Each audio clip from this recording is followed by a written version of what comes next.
शुरू अल्लाह के पाक नाम से जो बड़ा मेहरबान और निहायत रहम करने वाला है। अस्सलामु अलैकुम।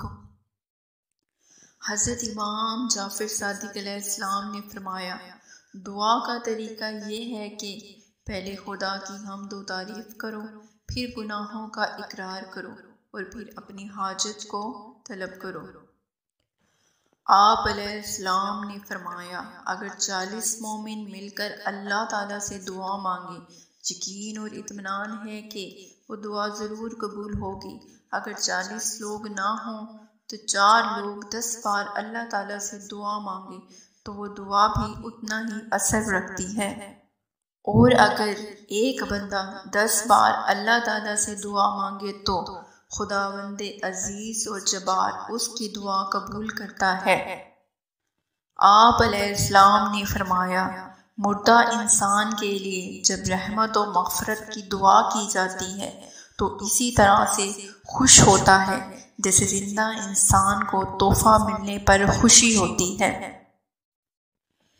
आप अलैहिस्सलाम ने फरमाया कि जो शख्स 40 रोज तक हर सुबह दुआए अहद को पढ़े तो वो इमाम ज़माना अलैहिस्सलाम के मददगारों में से होगा। और अगर वो इमाम अलैहिस्सलाम के ज़हूर से पहले फोत हो जाए तो खुदावंदे करीम इसे कब्र से उठाएगा ताकि वो इमाम के हमरा हो जाए।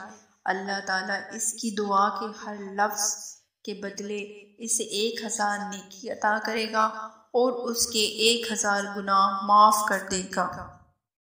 आप अलैहिस्सलाम ने फरमाया, जो शख्स शब जुम्मा अपने 10 दीनी भाइयों के लिए दुआ करे खुदा उस पर जन्नत को वाजिब कर देता है। जो शख्स 40 मोमिन के लिए पहले दुआ मांगे फिर अपने लिए दुआ मांगे तो उसकी दुआ कबूल होती है। आप अलैहिस्सलाम ने फरमाया, जब दुआ मांगो तो दिल को हाजिर रखो और गुमान रखो कि तुम्हारी हाजत दरवाजे पर है।